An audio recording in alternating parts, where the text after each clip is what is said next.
6 दिसंबर 2025 को 6 अलीपुर रोड जो बाबा साहब ने जहां अंतिम सांसें ली थी, वहां पर मैं एक इंटरव्यू दे रहा था और वहां पर उन्होंने आपत्तिजनक बातें कही जिससे मेरे मन को ठेस पहुंची और दिल को दुख हुआ कि मैं इतनी मेहनत करता हूं, समाज के लिए इतने काम किए, बड़े बड़े काम किए मैंने।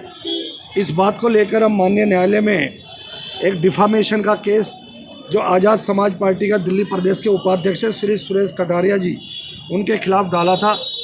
माननीय न्यायालय में 2-3 तारीखें पड़ी। जब वो कोई भी साक्ष्य अपने बयानों का जो झूठी बात कही थी, उन्होंने धोखा और अपमान करने का काम किया, वो साक्ष्य नहीं दे पाए, सबूत नहीं दे पाए। तो अल्टीमेटली आज उन्होंने अपोलॉजी माफ़ी मांगी है बिना किसी शर्त के। और जब कोई भी आदमी माफ़ी मांग लेता है तो हमने भी वकील साहब से चर्चा करके महसूस किया कि उसे माफ़ कर दिया जाए, तो हमने उनको माफ़ करके आज इस मामले को विड्रॉ करने का काम किया है, क्योंकि उन्होंने बिना किसी शर्त के माफ़ी मांगी महसूस किया। माफ़ी कि आज हमारे क्लाइंट है चित्र सिंह रचोया जी, ये नांगलुई से काफ़ी सम्मानित व्यक्ति हैं और इनके खिलाफ श्री सुरेश कुमार कटारिया ने, जो दिल्ली आज़ाद समाज पार्टी के प्रदेश उपाध्यक्ष हैं, उन्होंने एक बयान दिया था जिसमें मेरे मुख के खिलाफ उन्होंने आपत्तिजनक बातें कही थी और हमने उसके खिलाफ यहाँ पर मानहानि का मुकदमा माननीय न्यायालय में दायर किया था और आज उसकी सुनवाई थी। तो श्री सुरेश कुमार कटारिया जी ने आज बिना शर्त मेरे मुवक्किल से माफ़ी मांग ली है, अपने शब्दों को उन्होंने वापस ले लिया है और उन्होंने बोला है कि जो भी मैंने बातें कही थी वो गलत थी और हम उसके लिए माफ़ी चाहते हैं। तो इसीलिए मैं आज ये मामला न्यायालय में विचाराधीन था और मामला इसी बात पर मेरे क्लाइंट ने उनकी जो माफ़ी को स्वीकार कर लिया है और मामले को यहीं समाप्त कर दिया है। क्या मामला था, आपने क्यों केस डाला था, क्या बोल दिया था उन्होंने आपको? मामला ये था कि 6 दिसंबर 2025 को श्री सुरेश कुमार कटारिया, जो कि आज़ाद समाज पार्टी के प्रदेश उपाध्यक्ष हैं, उन्होंने मेरे मुवक्किल के खिलाफ कुछ ऐसी बातें बोली थी जो कि उनके सम्मान को ठेस पहुंचाने वाली थी और जो कि बिल्कुल झूठी थी और बेबुनियाद थी। इससे मेरे मुवक्किल के मानहानि हुई और उनकी आत्मसम्मान को ठेस पहुंची। उसके बाद हमने डिफेमेशन यानी मानहानि का और उसे डैमेजेस के लिए माननीय न्यायालय में एक केस दाखिल किया था पिछले साल और उसके सम्मन होने के बाद वो उपस्थित हुए और वहाँ पर कोर्ट द्वारा सफाई कोई उनको पेश नहीं कर पाए और अंततः उन्होंने बिना शर्त मेरे मुवक्किल श्री चित्र सिंह रचोया जी से माफ़ी मांग ली और मामले को ख़त्म कर दिया। क्या उनसे कुछ पर्सनल पहले से कोई रंजिश थी या क्या बात थी, क्यों उन्होंने बोला आपके लिए और क्या बोला था? राजनीति पार्टी जो आज़ाद समाज पार्टी है उसके वो प्रदेश अध्यक्ष हैं सुरेश कटारिया जी और टीकरी गांव में रहते हैं।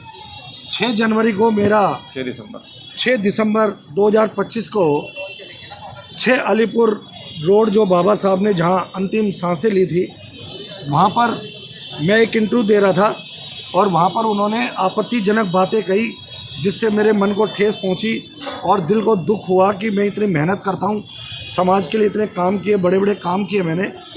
इस बात को लेकर हम माननीय न्यायालय में एक डिफामेशन का केस जो आज़ाद समाज पार्टी का दिल्ली प्रदेश के उपाध्यक्ष श्री सुरेश कटारिया जी उनके खिलाफ डाला था।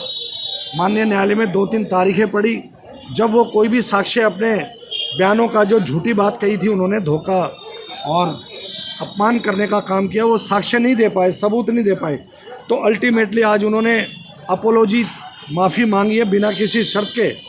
और जब कोई भी आदमी माफ़ी मांग लेता है तो हमने भी वकील साहब से चर्चा करके महसूस किया कि उसे माफ़ कर दिया जाए, तो हमने उनको माफ़ करके आज इस मामले को विड्रॉ करने का काम किया है, क्योंकि उन्होंने बिना किसी शर्त के माफ़ी मांगी महसूस किया। माफ़ी जो मांगी गई है, कोई आपने कोई मांग जांच की थी कि इस अवेज में आपको माफ़ किया जाएगा, जैसे कोई धनराशि? नहीं, हमने धनराशि के लिए किया था, लेकिन उन्होंने कहा मैं धनराशि देने योग्य नहीं हूँ और मैं रिटायर हो गया, मैं ये नहीं कर सकता, तो वो भी हमने स्वीकार कर ली। इसमें ये था कि हमारे मुवक्किल को बदनाम करने की नीयत से झूठी बात बोली गई थी।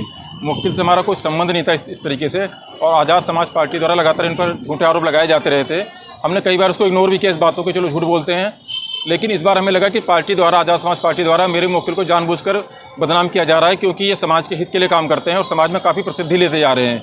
इससे परेशान होकर उन्होंने बात बोली थी, तो अदालत द्वारा उनके बारे में सफाई मांगी गई, तो उनके पास कोई सबूत नहीं था, क्योंकि जो भी बातें बोली गई थी वो आधारहीन थी और बेसलेस थी, उनका कोई प्रूफ नहीं दे पाए, इसलिए उन्होंने माफ़ी मांग ली। जहाँ तक आने से पहले कोर्ट में रचोया जी, मेरा सवाल आपसे है, कोर्ट में आने से पहले क्या चंद्रशेखर आज़ाद, जो आज़ाद समाज पार्टी के राष्ट्रीय अध्यक्ष हैं और सांसद भी हैं, क्या उनसे बात करने की कोशिश की थी कि आपके पार्टी के लोग इस तरीके की बातें कर रहे हैं, तो आप उन्हें अच्छी तरीके से समझा लें? हमने पहले जो आज़ाद समाज पार्टी का सेंट्रल कार्यालय है नॉर्थ एवेन्यू में, यहाँ हमने उसको लीगल नोटिस भेजा था, पार्टी कार्यालय को भी और सुरेश कटारिया को भी। नोटिस देने से पहले क्या बातचीत नहीं की गई थी? बातचीत करने गए थे लेकिन वो मिले नहीं वहाँ पे। वो तो समाज को धोखा देने में लगे हुए हैं।